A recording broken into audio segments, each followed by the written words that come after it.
আজকের গণসমাবেশের প্রধান অতিথি আল্লামা আব্দুল ফয়েজি, প্রেসিডিয়াম অন্যতম সদস্য ইসলামী আন্দোলন বাংলাদেশ।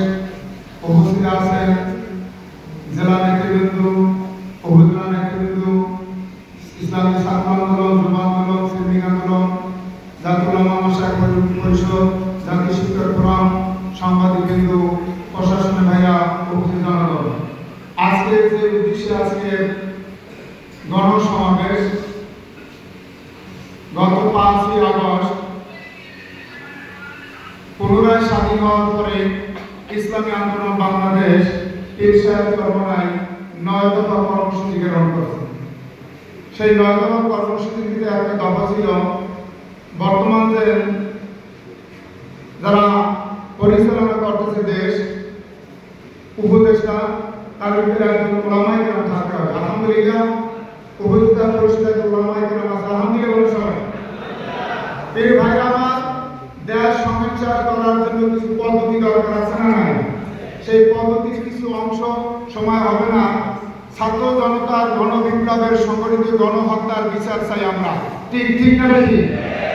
এই ফ্যাসিস্ট সরকার শেখ হাসিনা ভারতে আসছে, ওই শেখ হাসিনাকে বাংলাদেশে এনে দ্রুত ট্রাইব্যুনালে তার ফাঁসির আদেশ চাই ইনশাআল্লাহ। প্রিয় ভাইরা আমার, দুর্নীতিবাজদের গ্রেফতার, অবৈধ সম্পদ বাজেয়াপ্ত এবং তাদেরকে নির্বাচন অযোগ্য ঘোষণা করা লাগবে। এটা কি যৌক্তিক কিনা? ঠিক না বেশি? আজকে দেখেন, গত 2 দিন আগে দেখলাম আসাদুজ্জামান সাহেবের স্ত্রী হাজার হাজার কোটি টাকার মালিক।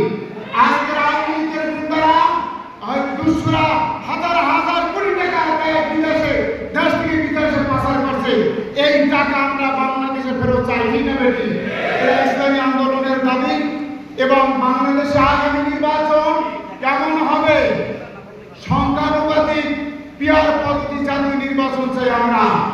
যা আমরা অনেকেই হয়তো বুঝি না যে বাংলাদেশে যে 42টা নির্বাচিত দল আছে, এই দলের মার্কা থাকবে সারা বাংলাদেশে। বাংলাদেশ মার্কা দলকে বলবে ইসলামী আন্দোলন 1 কোটি বা 2 কোটি ভোট পায়, সেই অনুযায়ী এমপি হবে সংসদে। অর্থাৎ আমরা জাতীয় নির্বাচন পিয়ার পদ্ধতি নির্বাচন চাই। ঠিক না বেশি?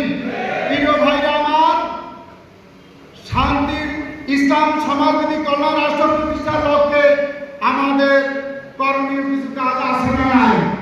প্রিয় ভাইরা আমার, এই কাজ করার জন্য প্রত্যেকটা ওয়ার্ড ইসলামী আন্দোলনে কমিটি করতে হবে। প্রত্যেকটা ঘরে ঘরে হাত পাকা দুর্গ গঠন করা লাগবে। প্রিয় ভাইরা আমার, যারা ক্ষমতায় ছিল তারাও স্বৈরাচার, যারা আবার ক্ষমতা আসতে চায় তাদেরকেও স্বৈরাচারী সুযোগ দেওয়া হবে না, হবে না, হবে না।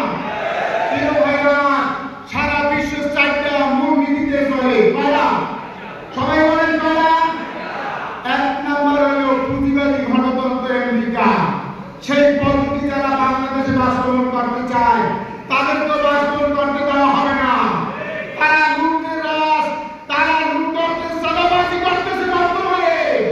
প্রিয় ভাইরা, আর একটা দল হয়ে যায় ধর্মনিরপেক্ষ ভারত, তাদের অনুসারী ছিল বাংলাদেশে আওয়ামী লীগ। শেখ হাসিনা আজকে ধর্মনিরপেক্ষের আশা বাংলার জমিনে হবে না। ঠিক আছে? আর একটা থিওরি হইল সমাজতন্ত্র, রাশিয়া, চীন, এদেশে হবে না।